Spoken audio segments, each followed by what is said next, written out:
This is the physiotherapy light, and this is the digital controller. Now I want to turn on my widget.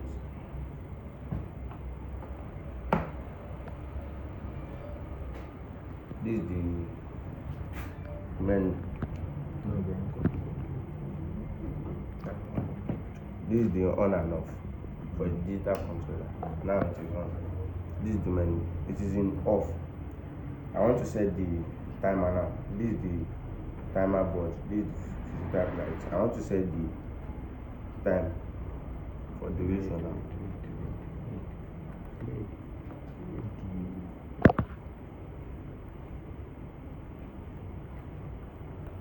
I'm setting it to 30 seconds.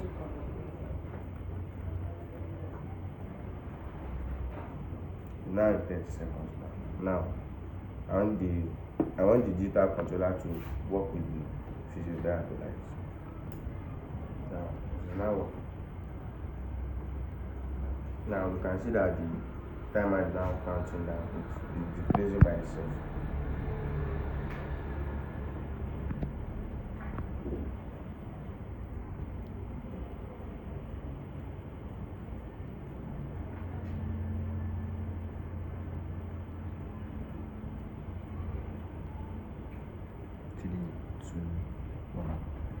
Now it goes off by itself when it gets to the 30 seconds. The project is supposed to be a countdown timer. It's supposed to be a digital countdown timer. It's not so different from what you have in your microwave, where you want the food to be heated for a certain period of time, and then you set the time, and then the system begins to count down. The moment that time elapses, it cuts off by voltage or power from the microwave. The same thing with maybe some standing fan. It's attached to standing fan, it's attached to some electronics. Except that this time, we want to attach this digital timer to a, what do you call it again? A phototherapy light. Now, what do you use phototherapy light? For pain management. Pain management. I mean, you put it on your body, it does something like warm that part of the body, and then whatever, whether it's cold or something, so if you look at it, your blood diagram is very good. You're supposed to have a very simple power supply. You're supposed to have your microcontroller. You're supposed to have like some 3 sets of push buttons. I'm going to describe what the buttons are. You're going to need a display unit. Then you're going to need a relay. The relay is now going to control voltage. It's going to control voltage to that device. Okay, it makes sense. So you have a power supply, you have a display unit, you have a relay. The relay controls voltage to that device as well. That's what it does. Control voltage to the device. Now, which means that ordinarily, the device must have been working by itself. Your work does not include designing this device.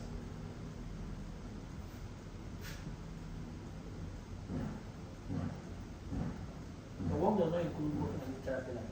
What we are just doing is, we are determining when that therapy light comes on and how long it stays on for. That's the essence of the project. So, this is what we are going to concentrate on, not the device. The device will come on by itself. What I mean the device will come on by itself, please look at this. And this is an AC point. This is light and neutral. And this is the lights.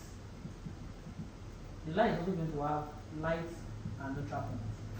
If you connect neutral to neutral, light to light, this light will come on. If you don't want to be doing it manually, you can put a switch. Every time you close the switch, voltage will pass through and the light will come on. Every time you open the switch, voltage is disconnected, but for a second the light goes on. So what you need this microcontroller to actually do for you is play the role of this switch. That's what it's doing. Except that you want it to be done based on the time that you have imputed from this body. That is what the system is doing. Please, does it make sense? That's what the system is doing. Now, So let's begin to break each of these blocks down.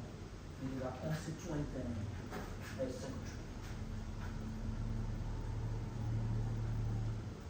First of all, let's discuss the power supply.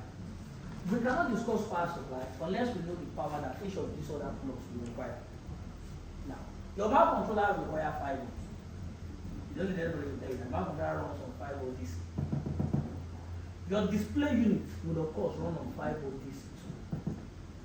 These push buttons will run on 5 volt DC. Your relay will run on 12 volt DC. But the voltage that this relay is going to be controlling is what type of voltage? AC voltage. You know why it's AC voltage? Because that therapy light itself uses AC light. So what happens is the relay has this AC voltage. It's now applying the AC voltage on the device. So the device does not require a switch. This system is the switch. Except that it's a digital timer switch to the device, to the therapy light.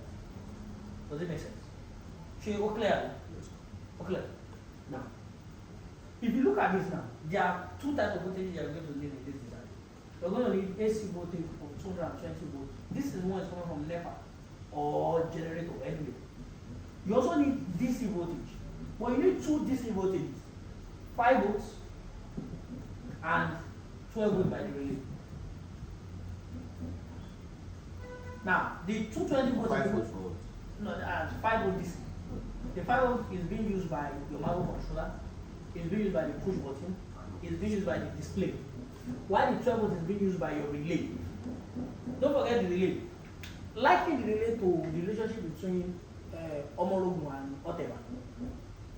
When you put that water in the bowl and water is boiling and you pour on garlic, you are the one that want to turn the eba, but you cannot dip your hand to do the turn. So what do? You get a turning stick. So the turning stick is the bridge between you applying effort or force and the whatever that you cannot touch directly. Do you understand? That's the work of the relay. That's the work of this relay. Do you understand it now? So this is you. This is the hot eba. You can't touch this water. But you need to stay. So you are using this relay to do. So do you understand that? So this relay is not that requires 12 volts. Of course, in the market there are 5 volt relay also in the market. But we have chosen to use the 12 volt relay for the sake of this project. Now, what that means is that your power supply should be such that can handle 220 volt AC. That this guy needs, this device needs to come on. 5 volt that all of these other guys needs to come on, the mouse controller, the display, and the push button, and then the 12 volt that the relay needs to come on. And then to use the big power. Those are the voltages. If you are to get that voltage, it means first of all you are going to need the NEPA source first. The NEPA source must go through a switch into a transformer. That is very well. Now, this NEPA source is your 220 volt AC. So this device that requires 220 can get that 220 volts here, but this is live and this is also neutral. You can get it from this point. But what we are now doing is instead of bringing a battery into the system, because all these are battery voltage, DC voltage, instead of bringing battery, we want to use this NEPA available voltage and convert it to a battery available voltage. How do we do it? If you bring in a transformer of 220 volts that steps down to 12 volts, you are going to have 12 volt AC. That 12 volt can then be sent into a bridge rectifier. You know a bridge rectifier, when you use 4 diodes to make a bridge rectifier, it converts the AC to this. So that here is now your positive, this point is now your negative. You can now filter with a capacitor. You filter with a 1000 microfarad 25 volt capacitor, electrolytic capacitor. Are you following it? So that at this point, you have your 12 volt DC, clean 12 volt DC at this point. Does it make sense? Now, but that is not the only voltage you need.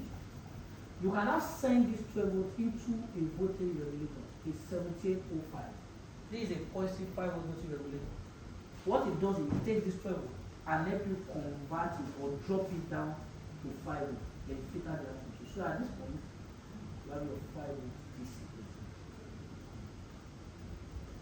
this capacitor is 100 microfarad 16 volts. This guy, voltage regulator.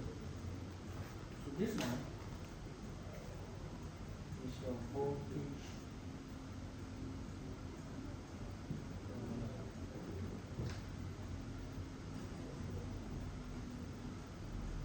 So let me give you the list of materials now. Okay. Why we're just starting. First of all, you're going to need a switch, a power switch here. This is a switch. This is a voltage switch. You know what the switch is for? Switch is what like the system. When you flip the switch, are you following me? 220 flows into the primary side of this, the primary coil of this transformer. The transformer converts that 220 volts to 12 volts. So you need a transformer. So one of the components you need, we use this as what? Is a transformer. Transformer provides it. No, transformer drops the voltage from 220 to 12 volts magnitude. That's what the transformer does.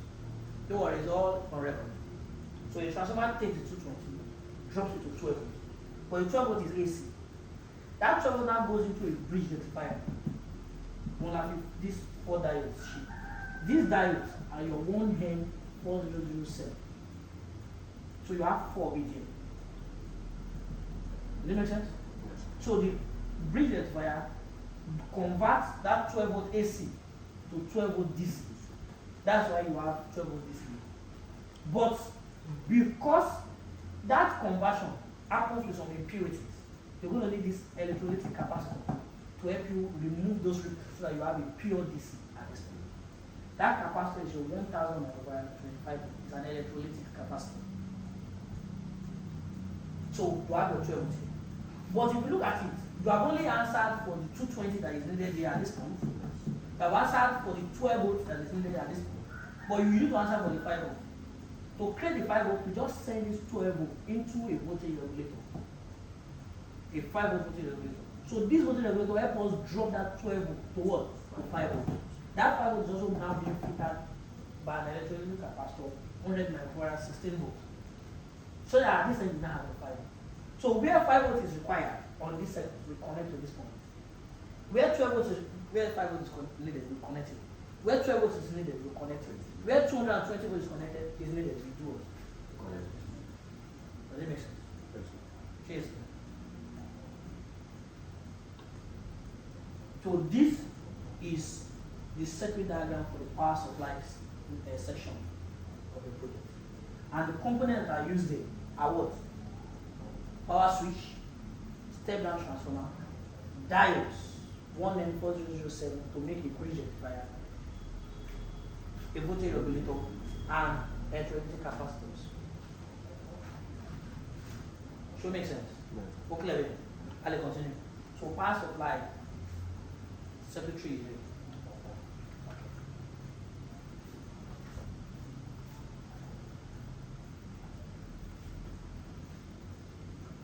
Now, that's answering for the power supply.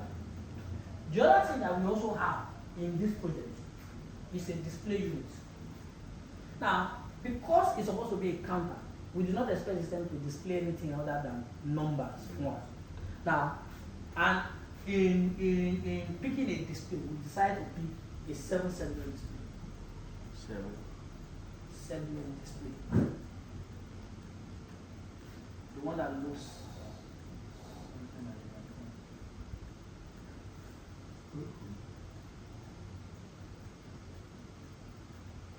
Here that looks. It always comes with 7 pins. 1, 2, 3, 4, 5, 6, 7. And you label them A, B, C, D, E, F, and G. Where this is your A, point is A, this point is B, this point is C, this is D, this is E, this is F, this is G.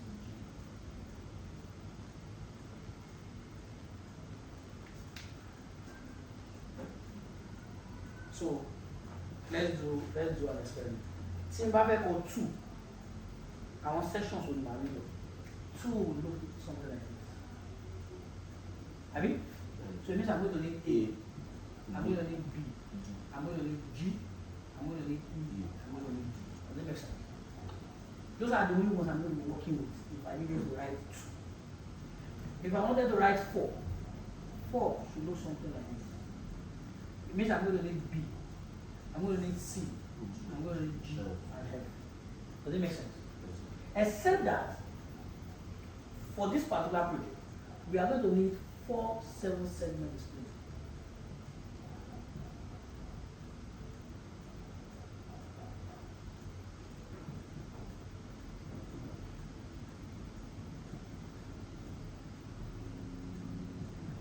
We're going to need 4 7-segments. So that the maximum we can write on this segment is going to be 9,999. Do you understand it now? Now, this system is set to run in seconds. So, which means the maximum number you can impute is 9,999 seconds. What does this amount to in minutes? Will be 9,999 divided by 60. What does it amount to? Help me. It's carrying me the way I don't know. 9,999. That would be 166 minutes.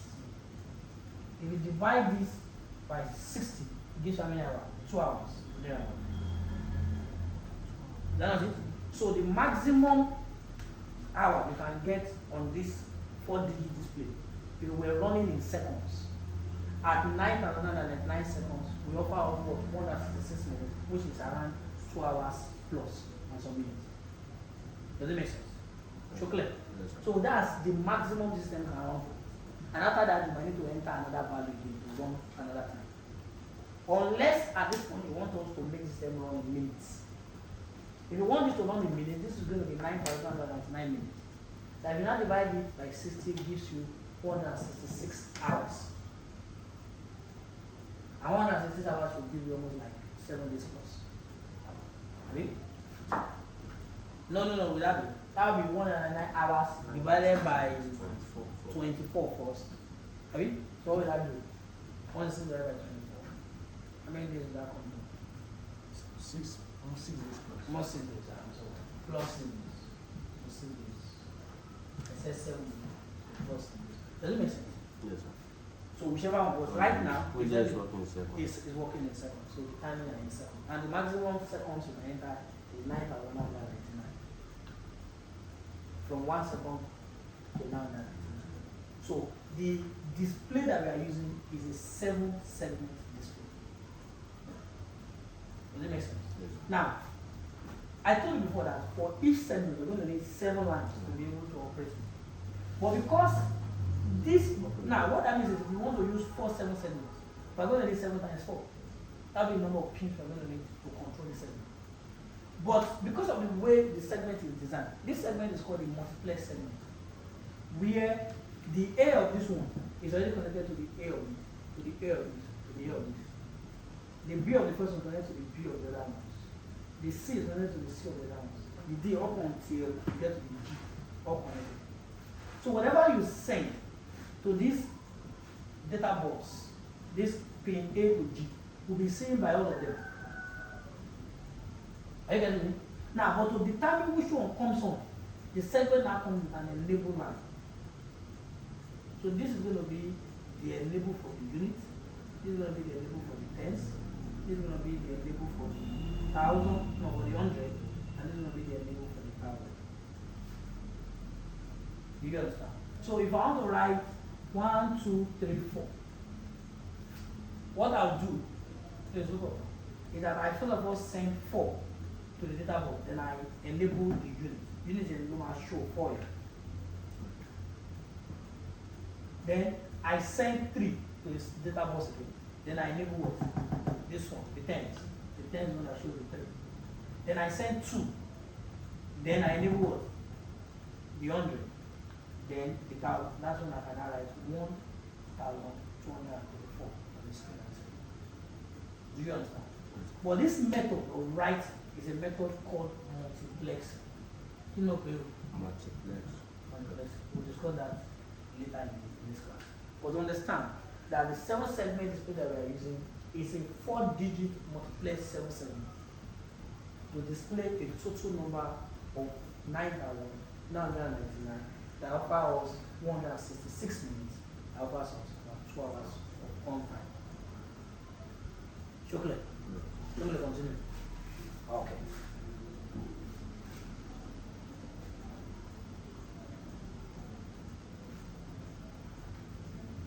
So that's that about the display.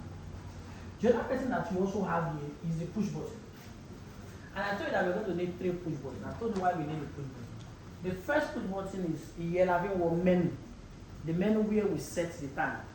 And if you are setting time, you will have the option of either incrementing the counter or decrementing the counter. That's why we have 2 switches. We have one that is one is the menu, is also your OK. We also have another one for increment. Then we have another one for decrement. And then in the system, you have a counter. What I mean a counter now? You have a variable that holds time. So all you need to do is, as you increment, you press this increment button, you are incrementing this counter from 0 to any number you set, or that you like, and then you can decrement to. So when you are getting to the number that you are okay with, what do you need to do? That same menu button that you press that button again, and the system will leave the menu, and then we need to count down whatever value you have every second.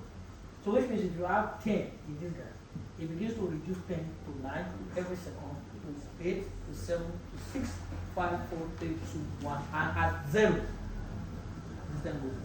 But this push button and its operation works with the relay. How does it do?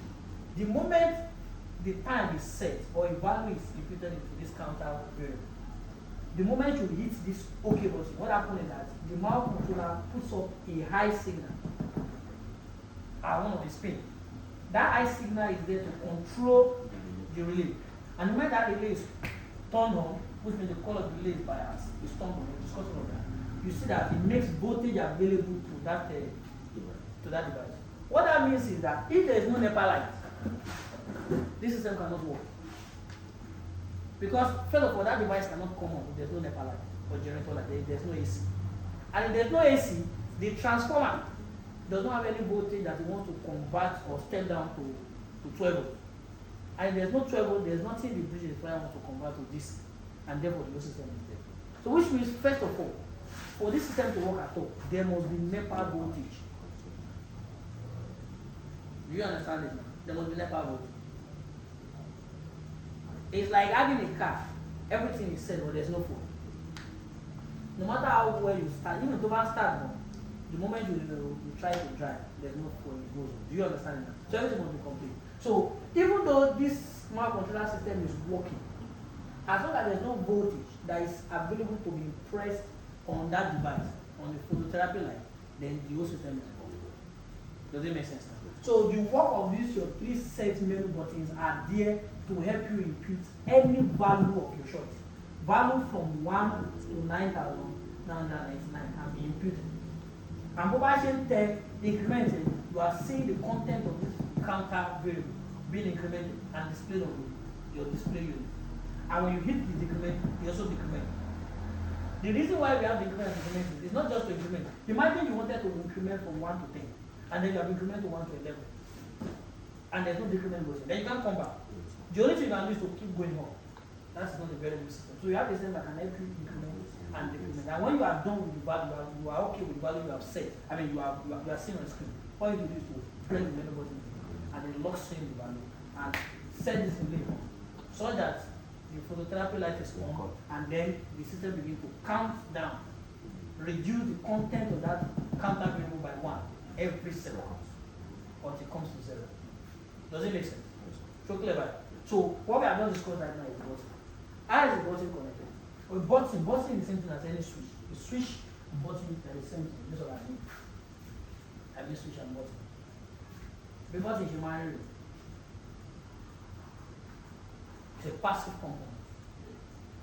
Here's what it is. Or you can also draw it like this. It's a passive component. The system does not know whether there's a button there or no button. The way to actually arrange button is the same as a button one. Let me explain what I mean. Please look up. Imagine you have a 5-volt supply here, 5-volt DC, and you set that 5-volt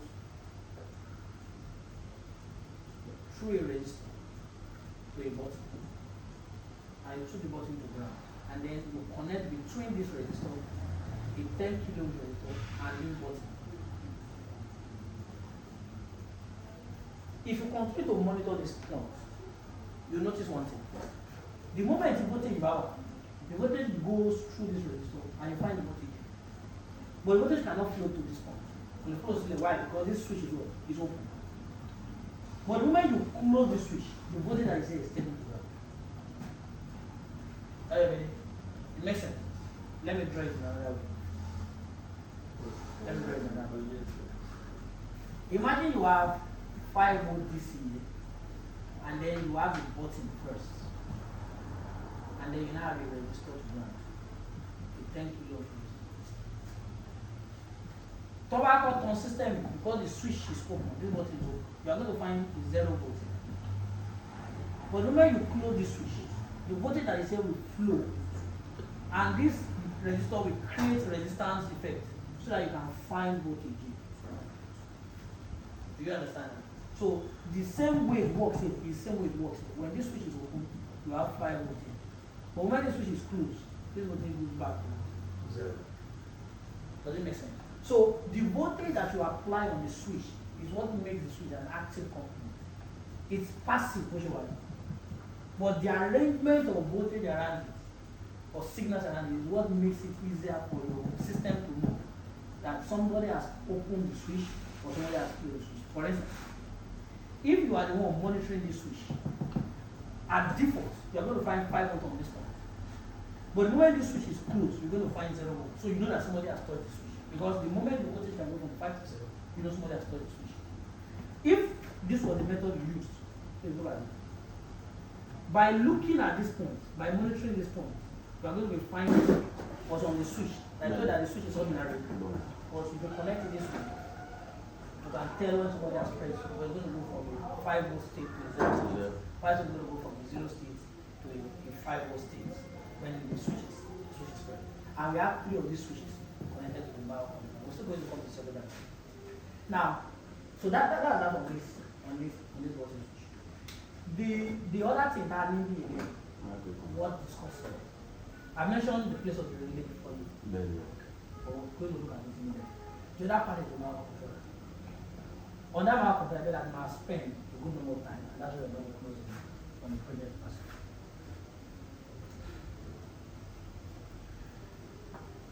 Okay. During power controller, IC download is called PIC 16F8768. ICR. Yes, 16F8768. 28 pin IC. It's a 20 pin IC. That is 20 pin. Let me give you an idea of it. It's a 20 pin IC. Among those 28 pins, there are some pins to connect first. For instance, there's a pin called VDD. That pin will go to 5 volt of our supply. Remember, after that voltage regulator, so that's 5 volt, the pin will be connected.